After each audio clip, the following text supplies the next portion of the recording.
Meu genro me presenteou com um celular de última geração no Natal. Mostrei o aparelho para minha sobrinha. Ela trabalha como perita digital.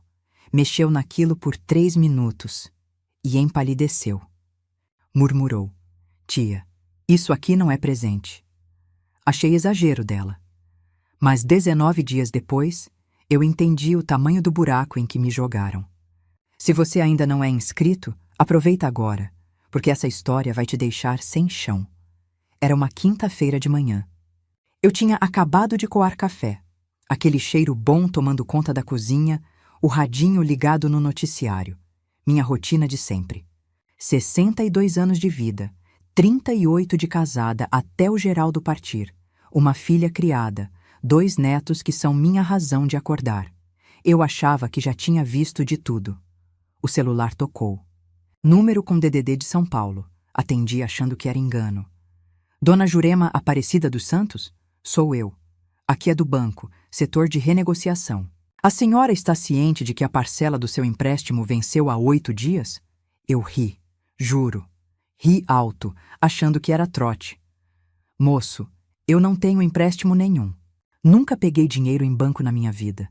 Silêncio do outro lado.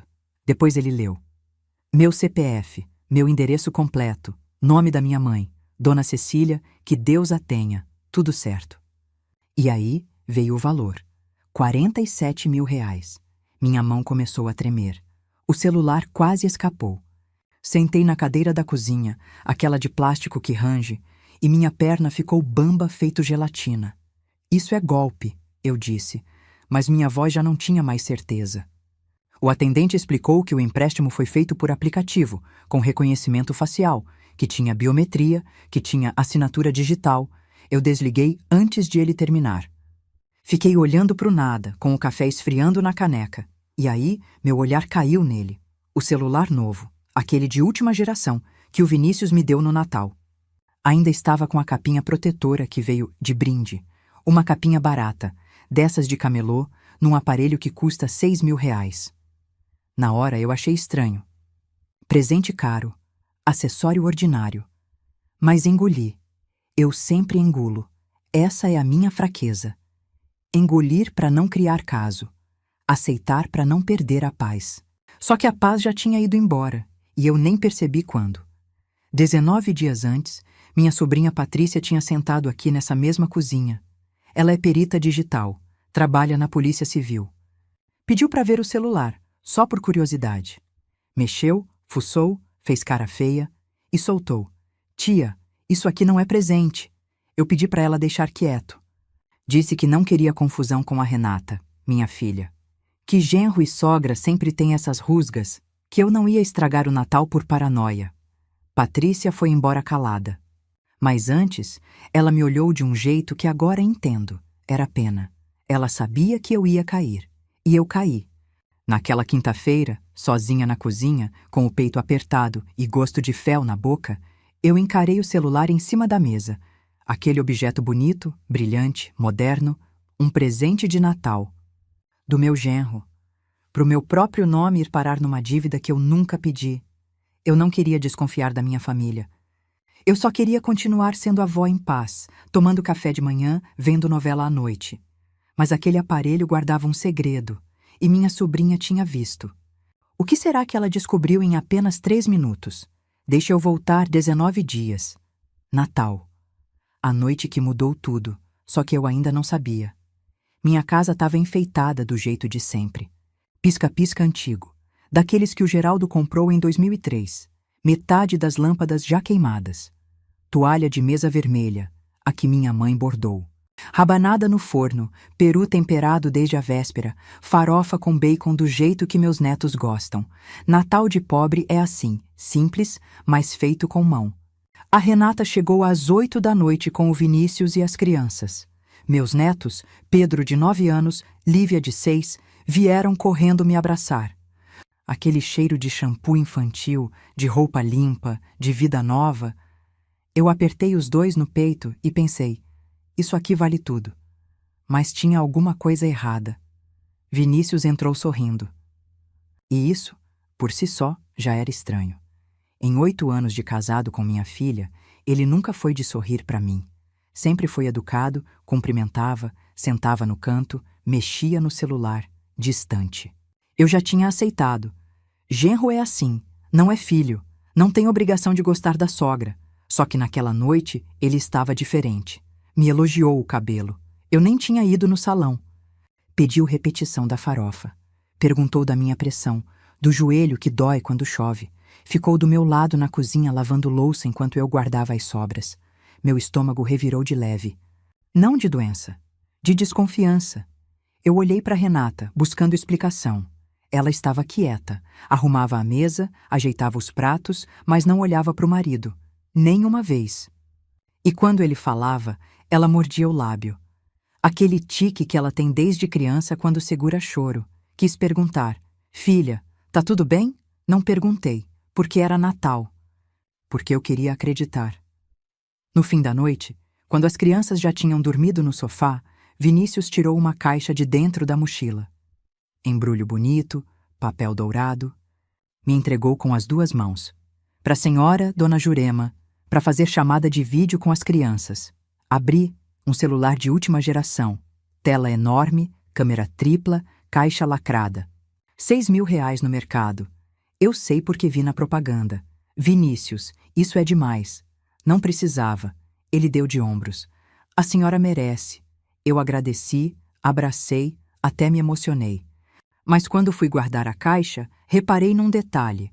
O selo de lacre tinha uma bolha de ar, pequenininha, quase invisível.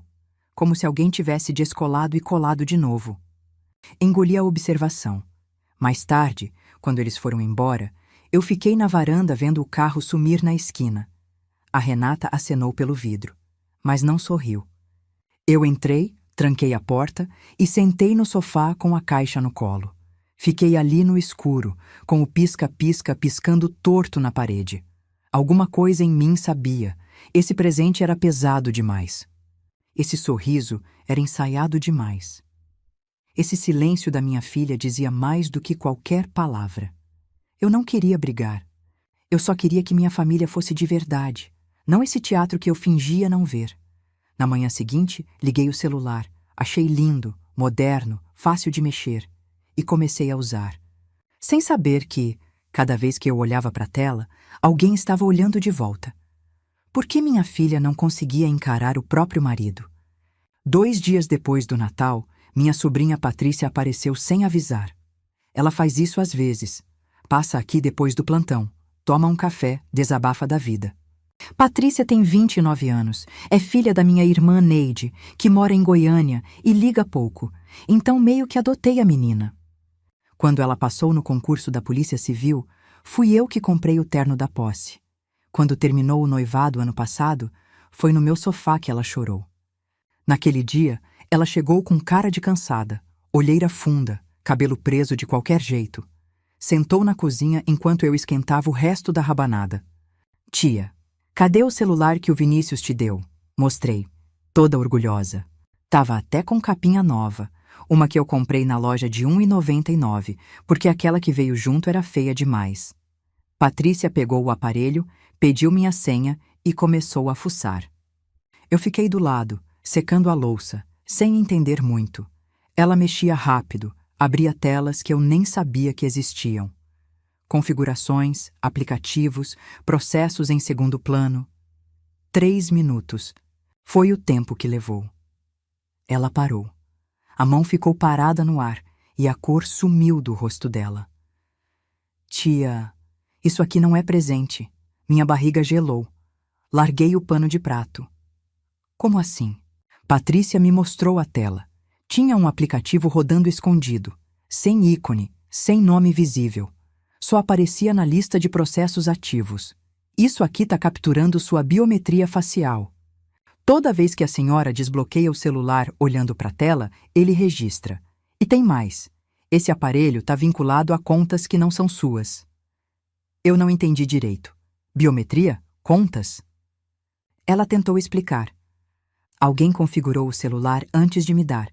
Colocou um programa que tira foto do meu rosto sem eu perceber. E essas fotos vão para algum lugar. Mas para quê?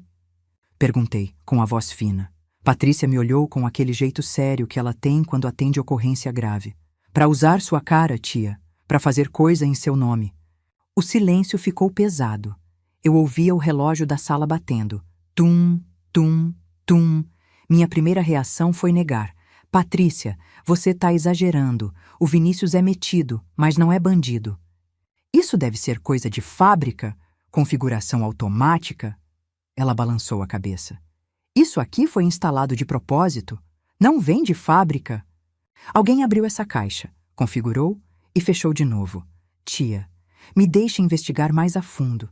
Eu devia ter deixado, mas pensei na Renata, pensei nos meus netos. Pensei na ceia de Natal, no abraço do Pedro, no sorriso da Lívia. Pensei em tudo que eu podia perder se comprasse essa briga. Deixa quieto, Patrícia. Não quero confusão. Ela ficou em silêncio. Guardou o celular na minha mão, pegou a bolsa e foi embora. Na porta, ainda olhou para trás. Tinha pena no olho dela. E decepção. Eu fiquei parada na cozinha com o celular na mão. Aquele troço bonito, pesado, cheio de segredo. Eu sei que errei. Sei que devia ter escutado. Mas a gente que é mãe tem essa fraqueza. Prefere engolir vidro a ver a família rachar. Passei o resto da tarde fingindo que aquela conversa não tinha acontecido. E continuei usando o celular. Tirando foto, fazendo chamada de vídeo, desbloqueando com o rosto várias vezes por dia, alimentando a armadilha sem saber. Que tipo de conta estava vinculada àquele aparelho? E em nome de quem? Eu não dormi naquela noite. Fiquei girando na cama, suando frio, com a ligação do banco repetindo na cabeça. 47 mil reais. Reconhecimento facial. Assinatura digital. Às 6 da manhã, desisti de fingir que ia dormir.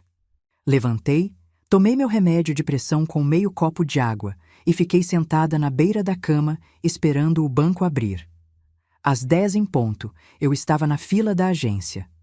Tinha cheiro de ar-condicionado gelado e desespero. Uma senhora na minha frente reclamava de taxa. Um rapaz de boné conferia extrato no caixa eletrônico. Uma mãe tentava acalmar bebê no carrinho. Gente comum. Problema comum. Eu me perguntei se alguém ali também estava descobrindo que a vida tinha virado do avesso. Quando chamaram minha senha, minhas pernas tremeram. Sentei na frente do gerente, um homem novo, de óculos, com cara de quem já ouviu todo tipo de história. Dona Jurema, a senhora fez 3 empréstimos com a gente nos últimos 40 dias. 3. Meu corpo inteiro ficou frio. Ele virou a tela do computador para mim. Os números estavam ali, preto no branco. Um de 47 mil, um de 62 mil, um de 75 mil. Total, 184 mil reais. Minha visão escureceu nas bordas. Agarrei a beira da mesa para não cair da cadeira. Eu nunca fiz isso, consegui dizer. Nunca. Nem sei mexer direito em aplicativo. O gerente suspirou. Já tinha visto esse filme antes. Dona Jurema, os empréstimos foram feitos pelo nosso app, com biometria facial e digital. Olha aqui. Ele clicou em alguma coisa e apareceu uma foto na tela. Era eu. Mas o ângulo era estranho. De baixo para cima, como se a câmera estivesse no meu colo, apontada para o meu rosto. E aí eu entendi. Toda vez que eu desbloqueava o celular olhando para a tela, ele tirava foto. Toda vez que eu digitava minha senha, ele registrava. Eu mesma, com minhas próprias mãos, dei tudo o que precisavam. A armadilha era o presente. E eu apertei o gatilho sem saber. Para onde foi o dinheiro? Perguntei, com voz de quem já sabe que não vai gostar da resposta. O gerente consultou a tela. Foi depositado numa conta empresarial. Empresa chamada VS. Consultoria VS. Vinícius Santos, meu genro. O chão sumiu debaixo de mim. Eu quis gritar, quis chorar, quis sair correndo dali, mas não fiz nada. Fiquei parada, olhando para a tela, com o rosto do meu próprio rosto me encarando naquela foto roubada. O gerente ainda falou alguma coisa sobre contestação, boletim de ocorrência, prazo. Eu não ouvi. Assinei uns papéis, peguei uma cópia do extrato e saí da agência feito zumbi. Do lado de fora, o sol de janeiro tava de rachar. Gente passando com sacola, motoboy buzinando, vida seguindo. E eu ali, encostada na parede do banco, segurando um envelope com a prova de que minha própria família me roubou. Eu não queria que fosse verdade. Eu queria que existisse outra explicação, qualquer uma. Queria voltar no tempo e nunca ter aberto aquela caixa de Natal. Mas a cópia do extrato pesava na minha mão, e o nome da empresa pesava mais ainda. Liguei para Patrícia. Dessa vez, eu ia ouvir. Quem era o dono da VS? Consultoria. E por que meu genro precisava de R$ 184 mil? Patrícia atendeu no segundo toque. Tia, tudo bem? Minha voz saiu embargada, engasgada, quase irreconhecível. Não tá nada bem. Contei tudo. O banco, os 3 empréstimos, a foto tirada de dentro do celular, o nome da empresa. Do outro lado da linha, Patrícia ficou em silêncio. Eu ouvia a respiração dela, pesada, controlada, respiração de quem já atendeu o caso assim, mas nunca na própria família. Fica em casa, tia. Não fala com ninguém. Eu passo aí depois do expediente. Desliguei e fiquei sentada no ponto de ônibus, segurando o envelope do banco. O sol queimava minha nuca, o barulho do trânsito zunia nos ouvidos. Uma mulher do lado falava no celular sobre lista de compras. Não esquece o detergente. O arroz está acabando. Vida normal. Problema pequeno. Eu queria trocar de lugar com ela. Cheguei em casa e não consegui comer. Fiz um miojo. Deixei esfriar na panela. Tomei água, muita água, como se pudesse lavar aquele gosto amargo que não saía da boca. Deitei no sofá e fiquei olhando para o teto, contando as rachaduras no reboco.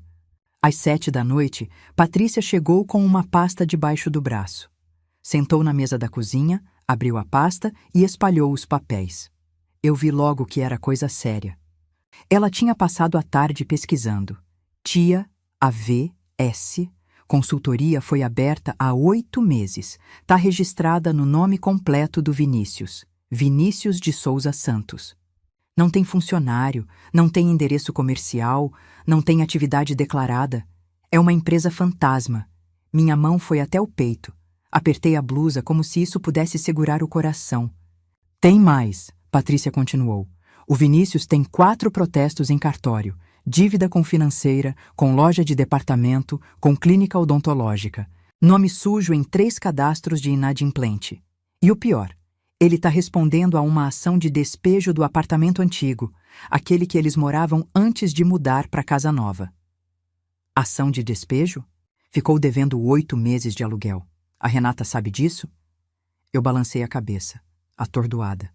Renata nunca tinha comentado nada. Pelo contrário, quando eles se mudaram, em setembro, ela disse que era para ter mais espaço para os meninos. Parecia feliz, parecia. E aí me veio uma lembrança. Outubro. Renata me mandou foto de um carro novo. Prata, 0 quilômetro, cheirando a couro. Olha o presente de aniversário que o Vini me deu, mãe!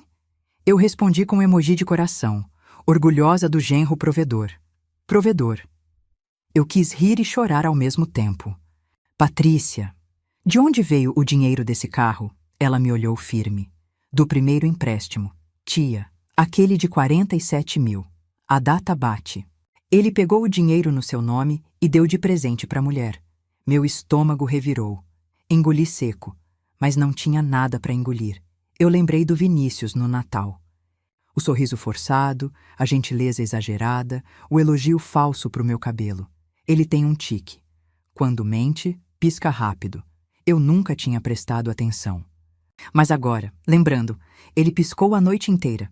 Patrícia juntou os papéis de volta na pasta. Ele está afundado em dívida, tia, e achou um jeito de sair, usando a senhora. Eu não queria acreditar que meu genro era capaz disso. Mas eu também não queria acreditar que minha filha casou com um homem assim. A pergunta que martelava era outra. Renata sabia? Ela fez parte disso ou também foi enganada? Na manhã seguinte, acordei com uma decisão. Eu precisava olhar nos olhos da minha filha. Tomei banho, vesti uma roupa simples, passei um batom só para não parecer doente. Me olhei no espelho do banheiro. Tinha envelhecido 10 anos em 2 semanas. Olheiras fundas, canto da boca caído, olhar de quem não dorme direito, mas eu não podia fraquejar. Não ainda. Peguei 2 ônibus até o bairro da Renata. 40 minutos de viagem, espremida entre trabalhador indo para o serviço, estudante com fone de ouvido, mãe com criança no colo. O ônibus cheirava a suor e a café requentado. Eu fiquei olhando pela janela, vendo a cidade passar, tentando ensaiar o que ia dizer. Não ensaiei nada. Não tinha palavras para isso. Cheguei na casa às 9h30. Toquei a campainha. O portãozinho de grade rangeu quando a Renata abriu. E aí eu vi. Minha filha estava destruída. Olheiras piores que as minhas. Cabelo preso de qualquer jeito, camiseta manchada, chinelo arrastando. Ela tinha chorado. Os olhos ainda estavam inchados, vermelhos nas bordas. Quando me viu, não sorriu. Só abriu mais o portão e disse, com voz rouca, "Entras, mãe." A casa estava em silêncio. As crianças tinham ido para a escola. Vinícius tinha saído. Sentamos na cozinha. Uma cozinha bonita, com armário planejado e fogão de 5 bocas. Tudo financiado, eu sabia agora. Tudo fachada. Eu ia começar a falar, mas Renata foi primeiro. "Mãe, eu não sei mais o que fazer." E desabou. Contou tudo entre soluços. Vinícius perdeu o emprego há 1 ano. 1 ano inteiro escondendo. Saía de manhã de terno, voltava à noite, fingia que estava tudo normal. Quando as contas começaram a apertar, ele pegou dinheiro com a agiota. "Quanto?" perguntei, com medo da resposta. 60 mil, mas com os juros virou 120. E o homem ameaçou as crianças. "Mãe." Minha mão voou para a boca, senti o estômago subir, a garganta fechar. Renata pegou o celular e me mostrou. Uma mensagem de áudio no WhatsApp.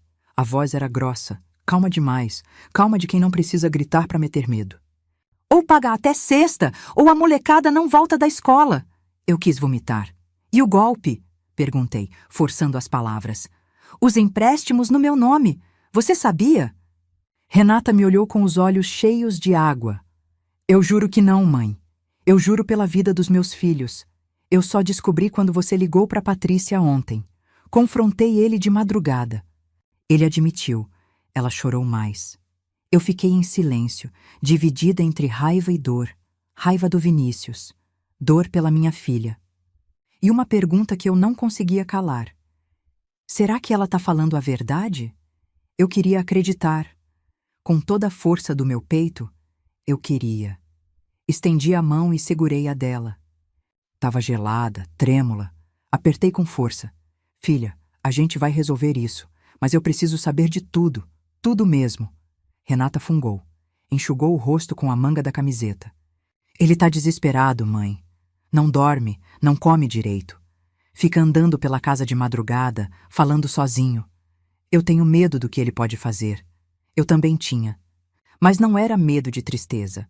Era medo de mais golpe, mais mentira, mais armadilha. A verdade é que eu olhava para minha filha e via uma mulher encurralada. Ela não era vilã. Era mais uma vítima de um homem que preferia destruir a família inteira a admitir que fracassou. Mas o agiota era real.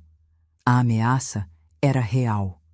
E agora eu estava no meio disso também. Como eu podia salvar minha filha e meus netos sem afundar junto? A porta da frente bateu às 11h30. Eu reconheci o barulho dos passos antes de ver o rosto. Vinícius entrava em casa como sempre entrou, pisando firme, dono do espaço. Só que dessa vez, quando chegou na cozinha e me viu sentada com a Renata, ele travou. Por meio segundo, vi medo nos olhos dele. Depois, a máscara voltou. Dona Jurema. Que surpresa! Ele foi até a geladeira, pegou uma garrafa de água, bebeu direto no gargalo. Calmo. Tranquilo demais. Eu conhecia esse tipo de calma. Era a calma de quem já ensaiou a mentira. "Senta aí, Vinícius", eu disse. "A gente precisa conversar." Ele sentou na ponta da mesa, longe de mim. Cruzou os braços, esperou. Eu tirei o envelope do banco da bolsa, coloquei na mesa, empurrei na direção dele. "Você me transformou numa criminosa." Ele nem olhou para o envelope. Ficou olhando para mim, com aquele sorrisinho de canto que ele faz quando acha que é mais esperto que todo mundo. Eu nunca tinha reparado como aquele sorriso era feio.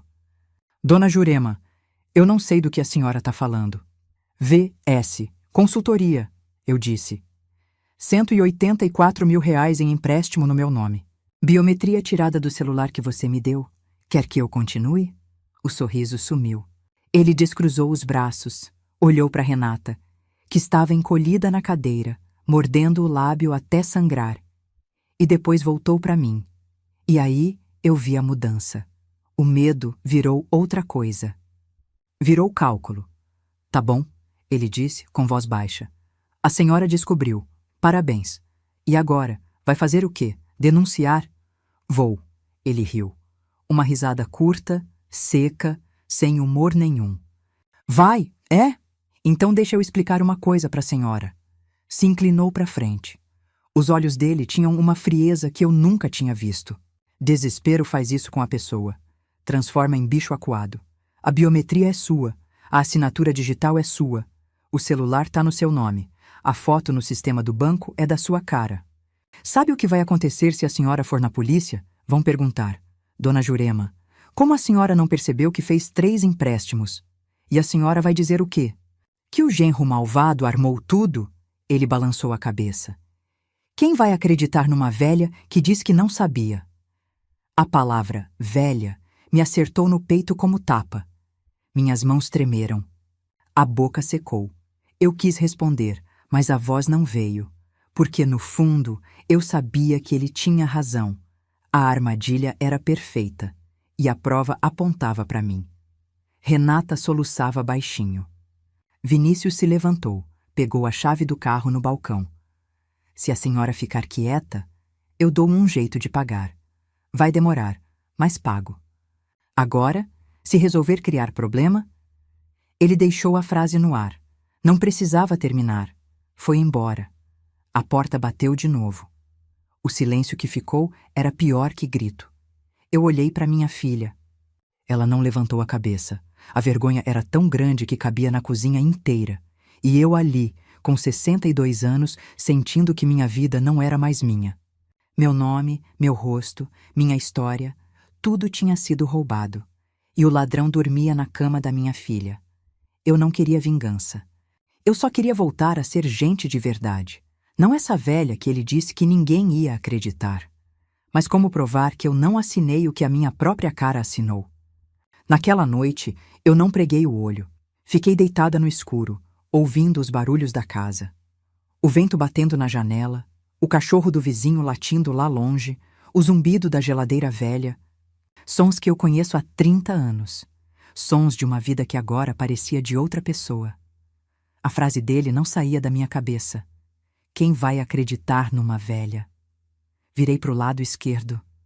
Pro direito, de barriga para cima, nada adiantava. Tinha um peso no peito que não deixava o ar entrar direito. Levantei às 3 da manhã, fui pra cozinha, esquentei leite. Fiquei sentada no escuro, segurando a caneca quente, deixando o calor passar pras mãos frias. E foi ali, naquela cozinha escura, que a ficha caiu. Eu passei a vida inteira costurando. 40 anos com agulha e linha na mão. E o que é costura?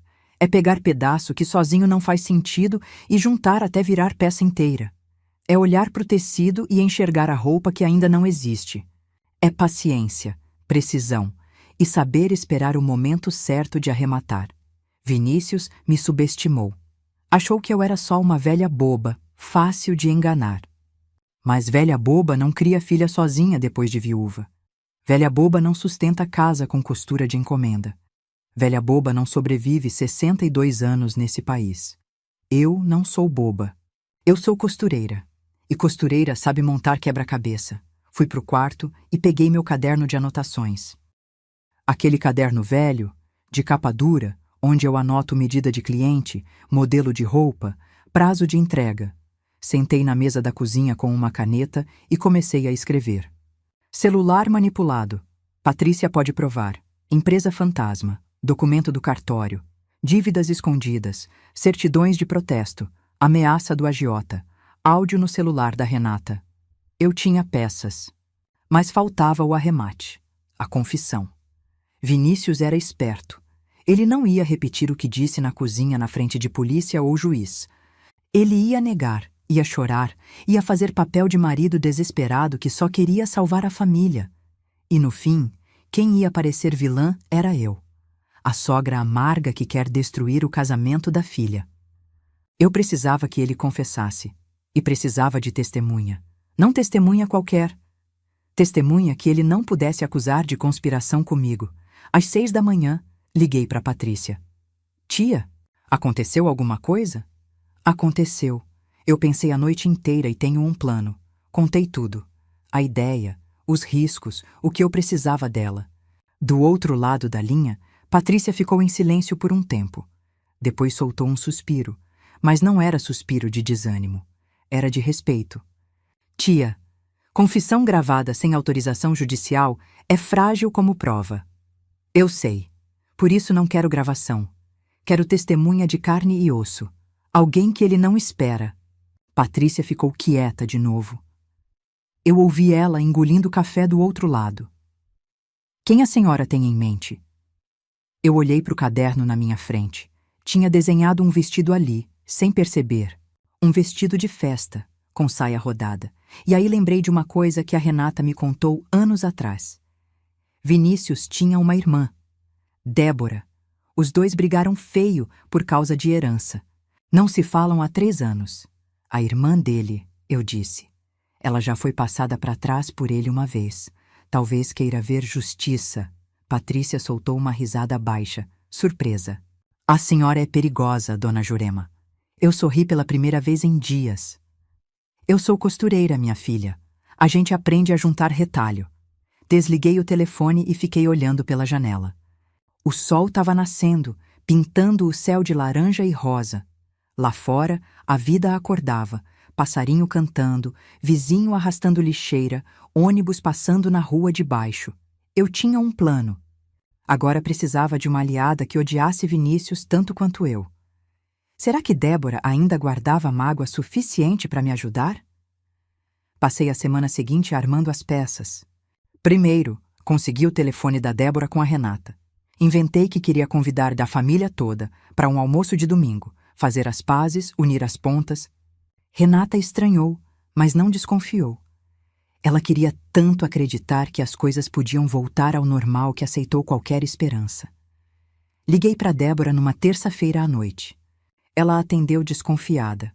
Não me conhecia, só tinha me visto uma vez no casamento, há 8 anos. Mas quando eu disse que precisava conversar sobre o Vinícius, o tom dela mudou. A senhora é sogra dele, né? O que ele aprontou dessa vez? Essa vez. A palavra ficou no ar como confirmação. Marcamos um café na padaria perto da minha casa. Débora apareceu no dia seguinte. Mulher de 40 e poucos anos, cabelo curto, olhar duro. Sentou na minha frente, pediu um pingado e foi direto ao ponto. Pode falar. Eu sei do que meu irmão é capaz. Contei tudo. O celular, os empréstimos, a empresa fantasma, a ameaça. Débora ouviu em silêncio, mexendo o café com a colherinha. Quando terminei, ela largou a colher e me olhou com uma mistura de raiva e alívio. Dona Jurema, meu irmão falsificou minha assinatura para ficar com a parte maior da herança do meu pai. Eu perdi 70 mil reais e nunca consegui provar. Ela apertou a xícara com força. Se a senhora tiver um plano, eu tô dentro. Expliquei o que eu precisava, que ela viesse ao almoço de domingo, ficasse na cozinha e ouvisse. Só ouvisse. Quando chegasse a hora, ela ia saber o que fazer. Débora concordou sem pestanejar. No domingo, acordei às 5 da manhã. Fiz feira no dia anterior. Carne de panela, mandioca, arroz soltinho, salada de maionese. E, de sobremesa, pudim de leite, receita da mãe do Vinícius, que Deus a tenha. Renata me ensinou a fazer anos atrás. Disse que era a única coisa que deixava ele emocionado. Eu ia usar essa emoção contra ele. A casa ficou cheirando a comida boa desde cedo. Pus a toalha de mesa branca, os pratos que eram da minha mãe, os copos de vidro que só saem do armário em ocasião especial. Parecia almoço de paz. Era armadilha de guerra. Renata chegou ao meio-dia com as crianças. Vinícius veio junto, desconfiado. Olhou em volta, cumprimentou seco, sentou no sofá mexendo no celular. 15 minutos depois, a campainha tocou. Fui abrir. Era Débora. O rosto do Vinícius quando viu a irmã entrar na sala. Isso eu vou levar pro túmulo. Ele ficou branco. A mão que segurava o celular tremeu. Os olhos foram de mim para Débora, de Débora para Renata, procurando explicação. "O que ela está fazendo aqui?" Ele perguntou, voz travada. Eu sorri, calma como água de poço. "Ora, Vinícius, é sua irmã. Tá na hora de fazer as pazes, não acha? Família é tudo." Ele ficou em silêncio, engoliu seco. Viu o pomo de Adão subindo e descendo. Débora entrou. Cumprimentou Renata com um abraço frio, fez carinho nas crianças, sentou na cadeira de frente para o irmão. O almoço foi tenso como corda de violão afinada demais. Eu servia, sorria, fazia pergunta inocente. "Vinícius, você que entende de tecnologia, me explica esse negócio de Pix?" Ele respondia monossilábico, sem tirar o olho da irmã. Na hora da sobremesa, coloquei o pudim na mesa. O cheiro de caramelo subiu. Vinícius olhou para o doce e eu vi alguma coisa quebrar nele. Uma fresta de menino no meio de tanto cálculo. Débora também viu e entendeu que aquele era o momento de afrouxar a presa antes de apertar. O que será que Jurema combinou com Débora antes desse almoço? Depois do pudim, fiz meu movimento. "Vinícius, posso trocar uma palavra com você?" Lá no quintal, só nós dois. Ele hesitou. Olhou para Renata, que desviou o olhar. Olhou para Débora, que fingia mexer no celular. Por fim, levantou devagar, como o bicho que fareja a armadilha, mas não sabe onde ela está. Saímos pela porta da cozinha. Meu quintal é simples, tanque de lavar roupa, varal de arame, um pé de jabuticaba que o Geraldo plantou quando a Renata nasceu. Encostei no tanque, cruzei os braços. Vinícius ficou de pé perto da porta, pronto para fugir. "Relaxa", eu disse, com voz mansa. "Eu chamei você aqui para resolver, não para brigar." Ele franziu a testa. "Resolver como?" Eu suspirei fundo. Tinha ensaiado esse momento a semana inteira. "Vinícius, eu sei que você está afundado. Dívida com agiota, nome sujo, desemprego. Eu sei o peso disso. E eu sei que você fez o que fez porque não viu outra saída." Ele ficou calado, mas os ombros baixaram um pouco, a guarda cedendo. "Eu não quero polícia", continuei.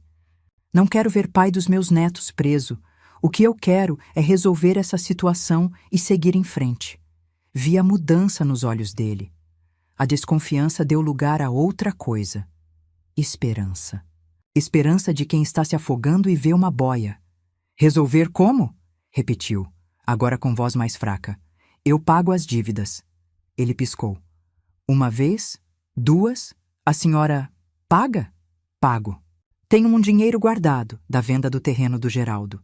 Mas antes, eu preciso saber o tamanho total do buraco. Quanto você deve pro agiota? Quanto você pegou no meu nome? Tem mais alguma coisa que eu preciso saber?" Eu falava calma, quase doce, como mãe que perdoa filho que errou. E ele caiu. Caiu porque queria cair. Porque estava cansado de carregar sozinho. Porque achou que tinha vencido. "O agiota era 120 mil. Ele começou, falando rápido agora, como quem confessa em igreja. "Mas eu paguei metade com o primeiro empréstimo, o de 47 mil. O carro foi para acalmar a Renata, para ela não desconfiar. Os outros 2 empréstimos foram para cobrir o resto e para manter a casa funcionando." "E o celular?" perguntei, mantendo a voz firme. Ele passou a mão no cabelo, olhou para o chão. "Comprei de um cara que vende no centro. Ele instala o aplicativo antes, já vem configurado. A senhora nem ia perceber. Era só eu pegar os dados, fazer os empréstimos e pagar antes de vencer. A senhora nunca ia saber, mas eu soube. É." Ele soltou uma risada amarga. "A sobrinha da senhora estragou tudo." Eu quase sorri. Quase. O que Vinícius não viu, a janela da cozinha, atrás dele, estava aberta, e na cozinha, em silêncio, Débora segurava o celular dela na altura do peito, gravando. Ao lado dela, Renata ouvia tudo com a mão tampando a boca. Não era gravação escondida de desconhecido. Era a própria irmã registrando confissão do irmão. Era a esposa testemunhando a traição. Eu tinha minha prova. E tinha minhas testemunhas. Vinícius continuava falando, aliviado por finalmente dividir o peso. Não percebeu que cada palavra era prego no próprio caixão. Eu deixei ele falar. Deixei sair tudo. Porque costureira boa não interrompe o tecido quando ele está se desenrolando sozinho. Quando ele finalmente parou, eu disse apenas: "Obrigada por me contar, Vinícius. Agora eu sei o que fazer." Ele sorriu, achando que tinha me convencido. Não sabia que a irmã dele tinha tudo gravado no celular e que a esposa dele tinha ouvido cada palavra. Vinícius entrou pela porta da cozinha e congelou. Débora estava de pé, celular na mão, olhar de pedra. Renata estava sentada na cadeira, chorando em silêncio, os ombros tremendo. As crianças, graças a Deus, estavam na sala vendo desenho no tablet, longe daquele desastre. "O que?" Vinícius começou, mas a voz morreu na garganta. Débora levantou o celular. "Tá tudo aqui, Vini. Tudo. O agiota, os empréstimos, o celular adulterado, sua voz, suas palavras. Você acabou de confessar." O rosto dele ficou cinzento. Cor de quem vê a própria vida desmoronando em câmera lenta. Ele olhou para mim, procurando explicação, mas eu não disse nada. Só fiquei encostada na pia, braços cruzados, esperando. "Débora, você não pode usar isso," ele disse, a voz subindo de desespero. "É gravação ilegal. Não vale nada." "Talvez não valha em tribunal," ela respondeu, guardando o celular no bolso. "Mas vale para mim, vale para Renata, e vale para Dona Jurema aqui, que você chamou de velha e achou que ia engolir calada." Ele deu um passo para trás, encostou na parede. A arrogância tinha evaporado. Sobrou só um homem acuado, pequeno, patético. Vinícius saiu sem dizer mais nada. Pegou a chave do carro e foi embora, deixando a esposa e os filhos para trás. A porta da frente bateu tão forte que o quadro da sala tremeu. Ficamos as três em silêncio. Renata soluçava. Débora respirava fundo, controlando a raiva. Eu fui até o fogão e esquentei água para o café, porque é isso que a gente faz quando não sabe o que fazer. Ocupa as mãos.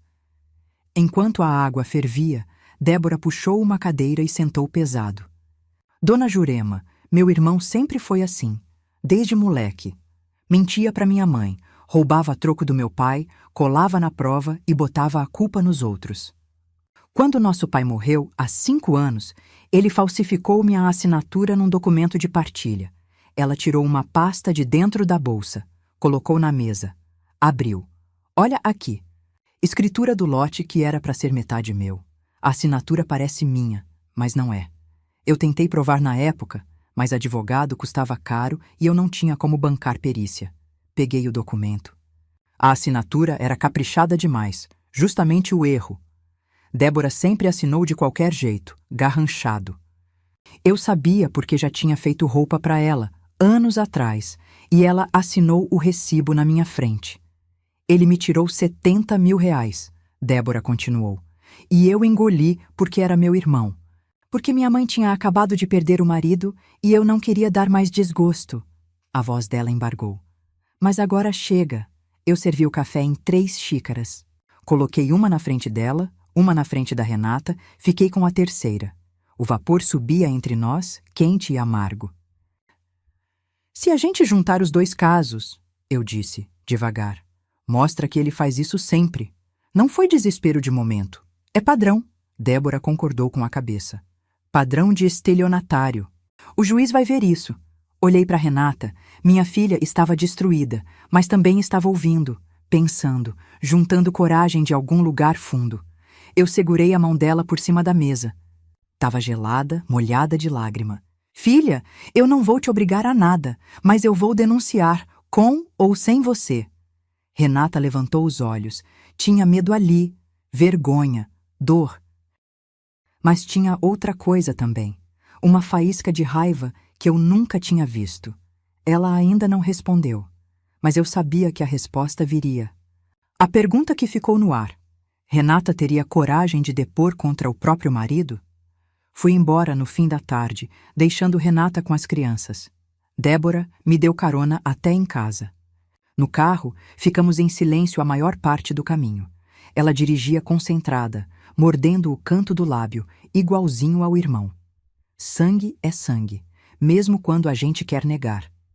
Quando parou na frente do meu portão, ela disse: Dona Jurema, obrigada por me incluir nisso, por me dar chance de fazer alguma coisa. Eu olhei para ela e vi uma mulher que carregou mágoa por 5 anos em silêncio, que engoliu injustiça para não quebrar a família, que acordava de madrugada pensando no que podia ter feito diferente. Eu conhecia esse peso. Era o mesmo que eu carregava agora. A gente se fala na delegacia, respondi. Cuida de você. Entrei em casa e o silêncio me abraçou. Aquele silêncio de fim de domingo, quando a rua esvazia e sobra só o barulho do próprio pensamento. Sentei no sofá, tirei os sapatos, deixei os pés no chão frio, doíam as pernas, as costas, o pescoço. Cansaço de quem correu maratona sem sair do lugar. Fui até a cozinha e guardei o resto do pudim na geladeira. Lavei as xícaras de café. Passei pano na mesa. Tarefas pequenas, automáticas, para não ter que pensar no que veio depois. Mas o pensamento veio igual. Renata, minha filha de 34 anos, que eu carreguei na barriga, amamentei de madrugada, ensinei a andar, vi se formar. Minha filha que casou achando que tinha encontrado um homem bom. Minha filha que agora precisava escolher entre o marido e a mãe. Eu sabia o peso dessa escolha. Sabia que, se ela ficasse do lado dele, eu ia perder não só o dinheiro, ia perder ela, ia perder os netos, ia virar a sogra maluca que inventou história para destruir casamento. Mas se eu ficasse quieta, ia perder outra coisa, minha dignidade, meu nome, a chance de olhar no espelho sem sentir vergonha. Eu não ia ficar quieta, não dessa vez. Tomei meu remédio de pressão, escovei os dentes, deitei na cama. Fiquei olhando para o teto, ouvindo o ventilador girar.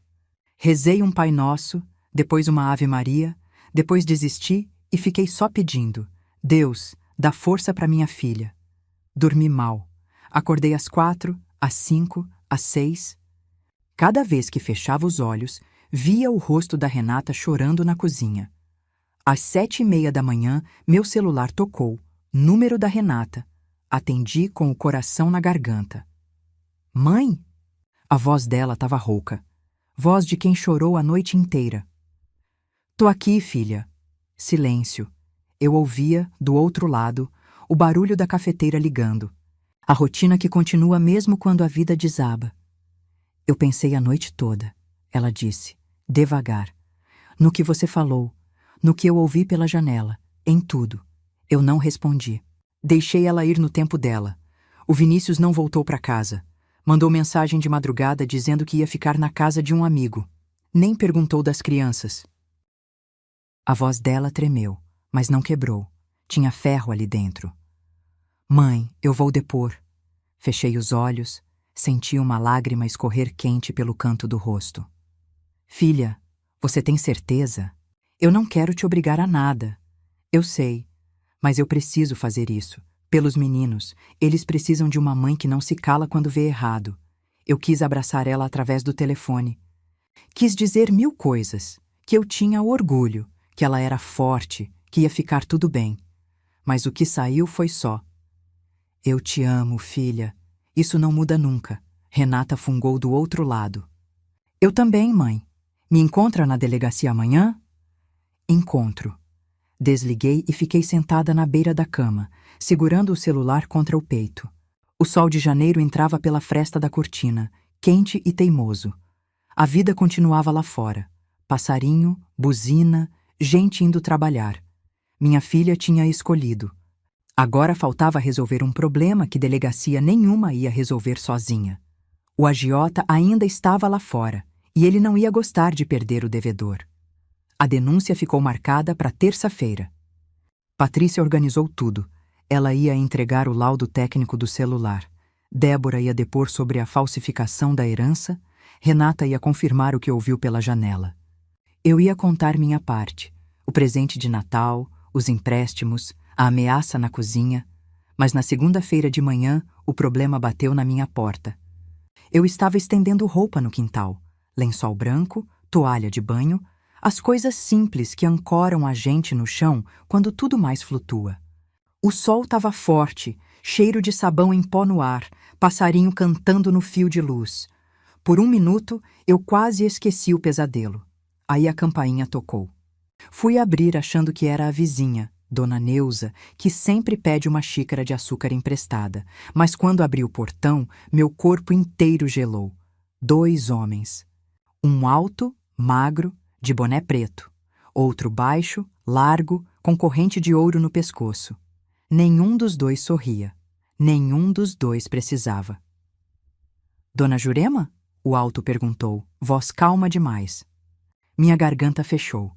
Tentei responder, mas saiu só um sim rouco, quase inaudível. A gente tá procurando o Vinícius. Sabe onde ele tá? Balancei a cabeça. Rápido, nervoso. Não sei. Não moro com ele. O baixo deu um passo para frente. Não encostou em mim. Não precisava. A presença dele já era ameaça suficiente. Ele tinha um tique. Ficava estalando os dedos da mão direita. Um por um, devagar. O som fazia meu estômago revirar. A senhora é sogra dele, né? Mãe da Renata? Meu coração disparou. Eles sabiam quem eu era. Sabiam da minha filha. Olha, dona, o alto continuou. A gente não quer problema com a senhora, não. Nosso assunto é com o Vinícius. Mas ele sumiu. E quando o devedor some, a gente precisa lembrar ele de que tem compromisso. Eles foram embora sem dizer mais nada. Entraram num carro prata estacionado na esquina e sumiram. Eu fiquei parada no portão, tremendo. As pernas bambearam tanto que tive que me segurar na grade para não cair. Fiquei ali uns 2 minutos, respirando fundo, tentando acalmar o peito.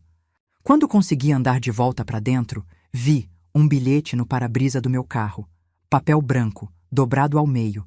Abri com as mãos tremendo. Tinha um endereço escrito à caneta. Só isso. Mas eu reconheci o endereço. Era a escola dos meus netos. Minhas pernas cederam. Sentei no meio-fio, ali mesmo, na frente de casa, com o papel amassado na mão. Gente passando na rua, olhando estranho, achando que eu estava passando mal, e estava passando o maior mal da minha vida. Eu não queria polícia. Polícia demora, polícia faz boletim, polícia não fica na porta da escola. Eu precisava de solução agora. E aí me veio uma lembrança. Uma cliente antiga, Dona Zélia. Eu fiz o vestido de formatura da neta dela, há uns 4 anos. Vestido rosa claro, saia rodada, renda importada.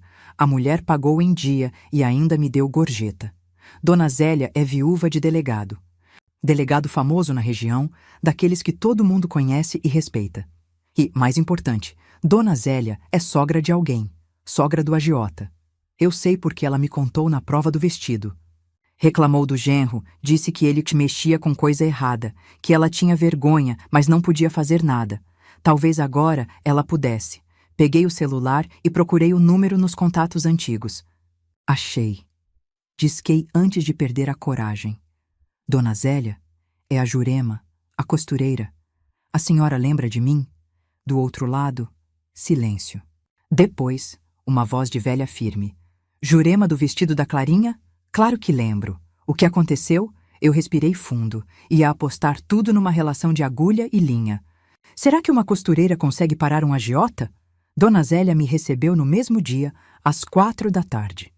A casa dela ficava num bairro nobre da cidade, desses com rua arborizada, guarita na entrada, jardineiro cuidando da calçada. Eu fui de ônibus, desci 2 paradas antes para não chegar suada. Mesmo assim, quando toquei a campainha, minhas mãos estavam úmidas e frias. A empregada abriu. Me olhou de cima a baixo, desconfiada, mas quando eu disse meu nome, ela assentiu e me levou até a varanda dos fundos. Dona Zélia estava sentada numa cadeira de vime, tomando chá gelado. 71 anos, cabelo branco bem cortado, postura de quem nunca precisou se curvar para ninguém. Quando me viu, levantou devagar e estendeu a mão. Jurema, quanto tempo? Senta aqui comigo. Sentei na cadeira ao lado. A varanda dava para um jardim bonito, com piscina azul e pé de manga carregado. Um mundo diferente do meu quintal com tanque de cimento e varal de arame.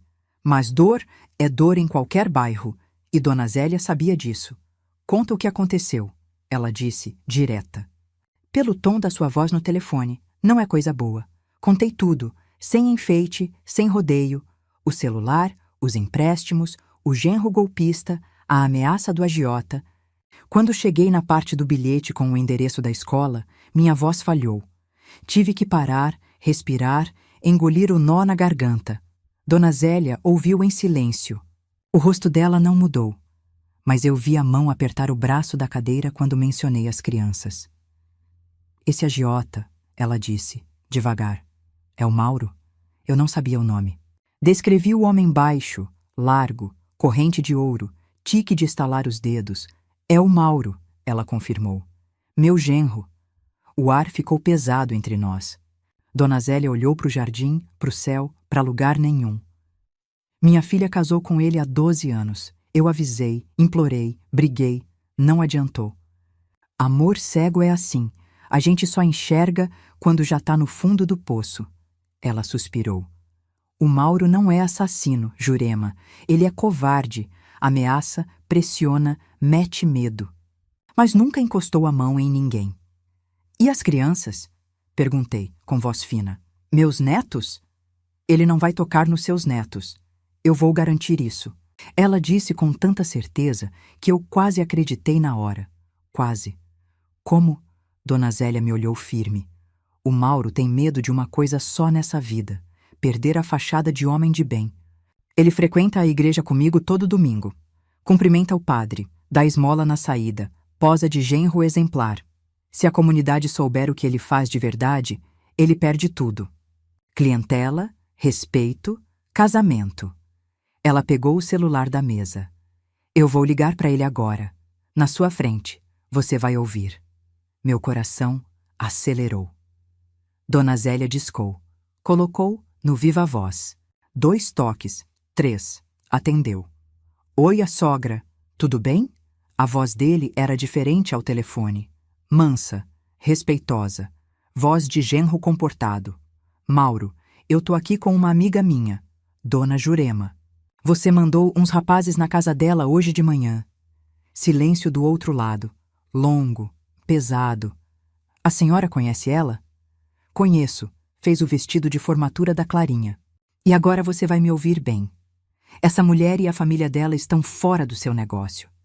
Se eu souber que você chegou perto dos netos dela, eu conto pro padre Antônio, pro seu Joaquim do Conselho e pra sua esposa o que você faz com esse dinheiro. Mais silêncio. Eu ouvia a respiração dele do outro lado, pesada, raivosa, contida. O Vinícius me deve 120 mil reais, Dona Zélia. Problema seu. Cobra dele, não da família. Estamos entendidos? Ele demorou para responder. Quando falou, a voz era de cachorro que abaixou a cabeça. Entendido. Dona Zélia desligou. Me olhou com um meio sorriso cansado. Pronto. Ele não vai mais incomodar. Eu quis chorar de alívio. Quis abraçar aquela mulher que eu mal conhecia, mas só consegui dizer: obrigada, obrigada de verdade. Ela segurou minha mão. A pele era fina, cheia de manchas de idade, mas o aperto era forte. A gente que é mãe e avó sabe, não existe nada mais perigoso do que mexer com nossos netos. Esse Vinícius vai pagar pelo que fez, mas não com o sangue das crianças. Saí daquela casa com o peito mais leve do que entrei. O agiota estava neutralizado. Agora só faltava a denúncia. E Vinícius, sozinho, sem proteção, ia finalmente enfrentar o que fez. Na terça-feira de manhã, eu acordei diferente. Não foi o sol entrando pela janela, nem o café que coei mais forte que o normal. Foi uma coisa por dentro, uma firmeza no peito que eu não sentia há semanas. Vesti minha melhor roupa, calça social preta, blusa azul marinho que eu mesma costurei, sapato de salto baixo que não uso desde o casamento da Renata. Me olhei no espelho e, pela primeira vez, não vi uma velha enganada. Vi uma mulher pronta para recuperar o próprio nome. Patrícia me buscou às 8. No carro, fomos em silêncio. Ela dirigia concentrada. Eu olhava pela janela, vendo a cidade acordar. Padaria abrindo, gente no ponto de ônibus, criança de uniforme indo para a escola. Vida comum. Problema comum. Todo mundo carregando alguma coisa invisível. Na delegacia, Débora já esperava na recepção. Renata chegou 10 minutos depois, com os olhos inchados, mas o queixo erguido. Nos abraçamos as três, um abraço apertado, de mulher que sabe o peso do que vai fazer. O delegado nos atendeu numa sala pequena, com ar-condicionado barulhento e pilha de processo na mesa. Homem de meia idade, bigode grisalho, olhar de quem já ouviu todo tipo de história. Mas quando Patrícia abriu a pasta com o laudo técnico, ele se inclinou para frente. A senhora tem provas consistentes, dona Jurema. Eu tinha. O laudo mostrava o aplicativo oculto no celular. Os documentos do banco comprovavam os empréstimos fraudulentos. A certidão de protesto revelava o padrão de dívidas do Vinícius. O registro da empresa fantasma ligava tudo a ele. E, por fim, o depoimento de Débora sobre a herança falsificada mostrava que não era desespero de momento, era prática reiterada. Renata depôs por último. A voz dela tremeu, mas não falhou. Contou o que ouviu pela janela da cozinha. Cada palavra, cada confissão. O delegado anotava em silêncio. Quando terminamos, ele fechou a pasta e disse: "Vou pedir a prisão preventiva. Estelionato qualificado, falsidade ideológica, fraude eletrônica. Com esse histórico, ele não vai conseguir responder em liberdade." Meu corpo inteiro relaxou. Os ombros baixaram, a respiração soltou, os olhos arderam de lágrima contida. Eu apertei a mão de Renata, que chorava baixinho ao meu lado. Vinícius foi preso no dia seguinte. A polícia o encontrou na casa de um amigo, no interior. Ele tentou fugir pelos fundos, mas tropeçou no próprio pé e caiu no quintal. Patrícia me contou depois, com um sorriso triste: "Ele caiu de cara na lama, tia, literalmente." Na sexta-feira, fui até a delegacia uma última vez. O delegado tinha autorizado uma visita. Eu pedi para falar com ele, não sei bem porquê, talvez para fechar o ciclo, talvez para ver com meus próprios olhos. Vinícius estava numa sala de espera, algemado, aguardando transferência. Quando me viu entrar, ele levantou a cabeça. Tinha olheira funda, barba por fazer, roupa amassada. O homem que achava que ia me enganar para sempre. Não gritei, não xinguei, não chorei. Só abri a bolsa, tirei o celular de última geração, aquele que ele me deu no Natal, e coloquei na mesa entre nós. "Você me deu um presente", eu disse com voz firme. "Eu tô devolvendo." Ele não respondeu. Ficou olhando para o celular como se fosse uma cobra. Eu virei as costas e saí. Não olhei para trás. Do lado de fora da delegacia, o sol de janeiro batia forte. Renata me esperava no banco da praça, com Pedro e Lívia do lado. Quando me viram, os dois vieram correndo. "Vó, vó!" Me abaixei e abracei os dois com força. Cheiro de shampoo, de suor de criança, de vida que continua. Senti as lágrimas descerem, mas dessa vez era alívio, era gratidão, era amor que nenhum golpista consegue roubar. Renata veio logo atrás, me abraçou por cima das crianças e ficamos ali, às 4, no meio da praça, sem se importar com quem olhava. "Vamos tomar sorvete?" Pedro perguntou, puxando minha mão. Eu ri, uma risada de verdade, que vinha lá de dentro. "Vamos, meu filho, hoje a avó paga." Fomos os 4 até a sorveteria da esquina. Pedi casquinha de creme para as crianças, açaí para Renata e um picolé de limão para mim. Sentamos no banco da calçada, lambendo sorvete, vendo a vida passar. Eu olhei para minha filha, para os meus netos, para o céu azul de janeiro, e pensei em tudo o que tinha acontecido nos últimos 19 dias. O presente envenenado, a descoberta, a dor, a armadilha, a luta e a vitória. Eu não sou advogada, nem delegada, nem perita. Sou costureira. Passei a vida inteira juntando retalho, que sozinho não faz sentido, e transformando em coisa inteira, bonita, útil. Foi isso que eu fiz com essa história. Juntei as peças. Montei o quebra-cabeça. E costurei a justiça com minhas próprias mãos. Naquele Natal, meu genro me deu um celular de última geração. Eu devolvi uma lição que ele nunca vai esquecer. Nunca subestime uma mulher que passou a vida juntando retalhos. A gente sabe montar qualquer quebra-cabeça.